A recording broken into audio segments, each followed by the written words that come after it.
I'm going to be sharing with you in this video how to actually follow what resonates.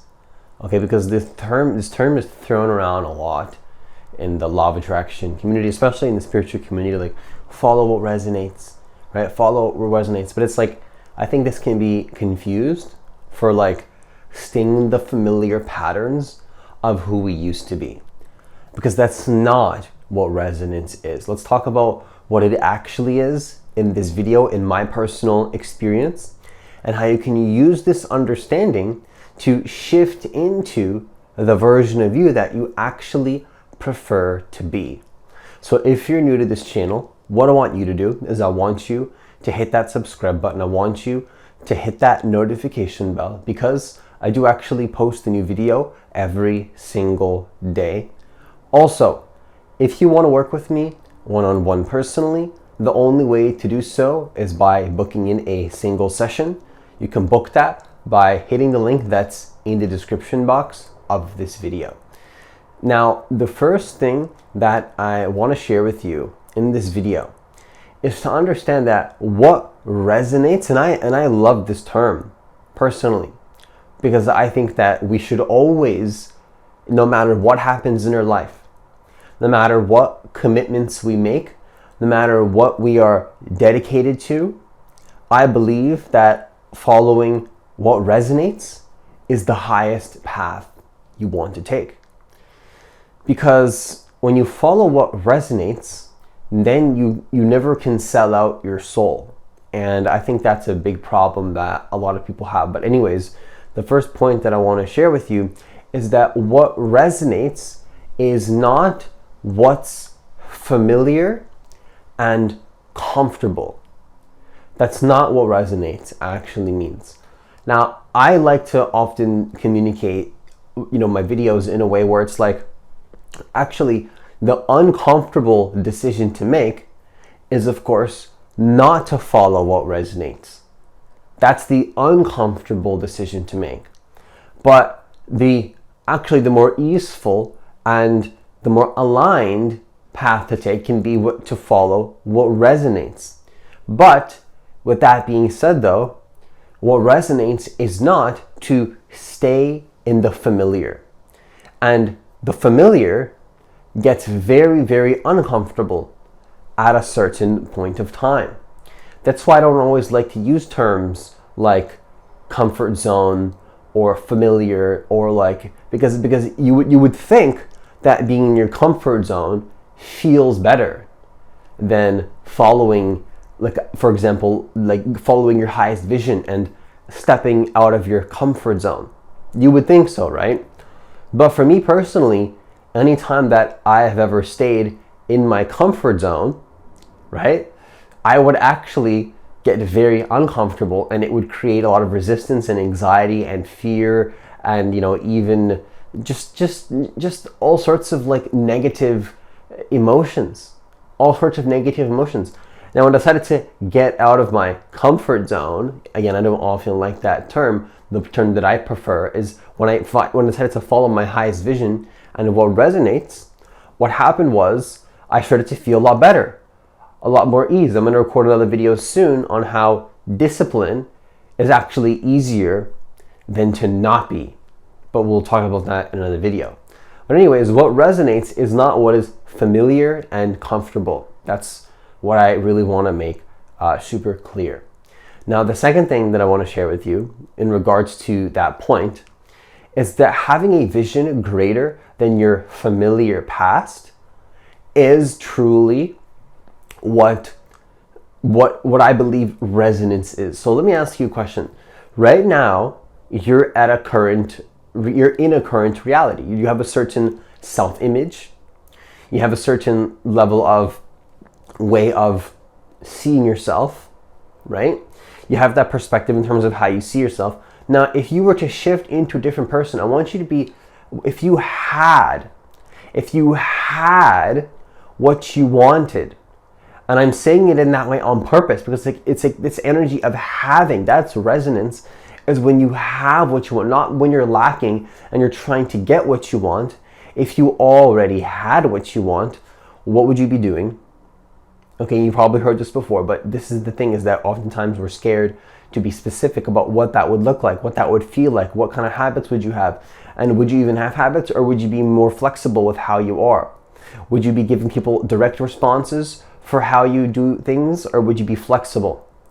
Or do you like to be more strict and regimented with things and be doing things exactly how you want, or do you like to be more flexible? How would you feel in your body if you had what you wanted? Would you be anxious, or would you be grounded and you would just feel non-resistance in your life? Would you feel anxious, or would you feel ease? How would you feel? What type of relationships would you have? How much money would you be making? Now, not even how much money would you be making, unless you specifically want to have a certain amount of money. What exactly would you have if you had the money? Would you be traveling? Do you like to travel? Do you like to stay at home? Do you like to what do you like? How would it look like? And what would that vision look like? And how much would you be within your own routine? And how much would you be flexible and going into kind of other people's worlds? Right? These are all questions. And once you establish this self-image, this person that you want to be, and you have this kind of vision greater than your familiar past, now what resonates, the familiar past of who you are may not agree with that. You might feel like it doesn't feel right, but you might feel fake. It might feel a little bit off. But of course, that's the past talking. That's not that greater vision. And I believe that vision greater than our familiar past is one aspect out of infinity of our true selves coming out. Because when I say become your greatest self, what does that even mean? Well, your greatest self, I believe our true self, there's many different versions of our true self that can come up at different moments, at different times, based on different situations. It's not like you have this one true self that's always going to be static and that's who you are and then you become that true self. No, that's oftentimes just an excuse to stay comfortable in who we used to be. I believe our true self is very flexible. But anyways, if you can be not flexible perhaps for a certain period of time at certain times, maybe you can be more disciplined. That's why I'm not sharing with you specifics. I'm asking you, I mean, it could be specific for you. What would it look like?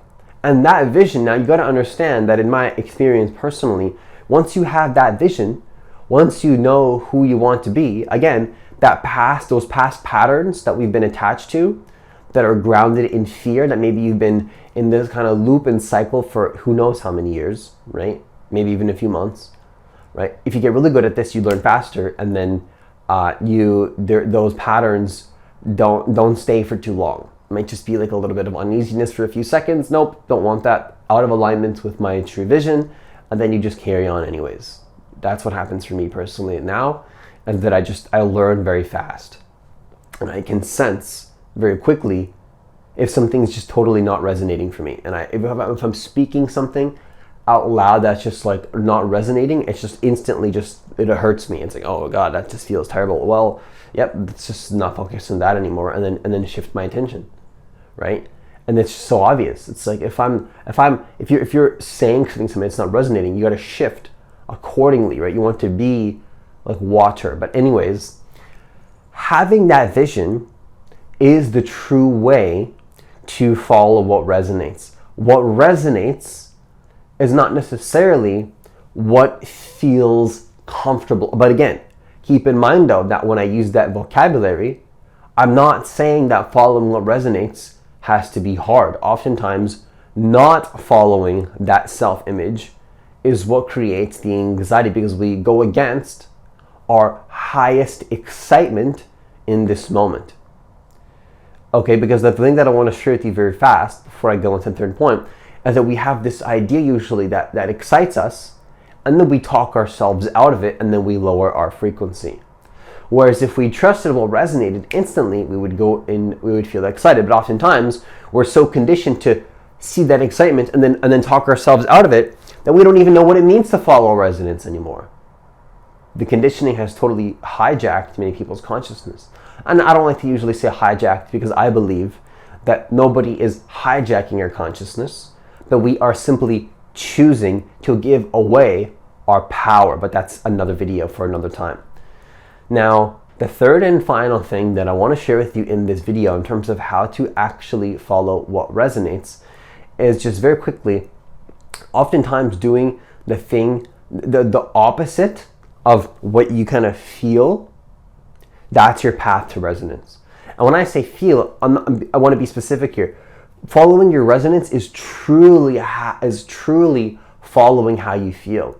But when we confuse how we truly feel for a familiar pattern of the past, that's when we get ourselves stuck. Okay, and with that, I conclude this video. Once again, if you want to work with me one-on-one personally, the only way to do so is by booking in a single session. You can book that by hitting the link that's in the description box of this video. It's also going to be in the comments of this video as well. As always, enjoy the rest of your day, and I'll see you in the next video.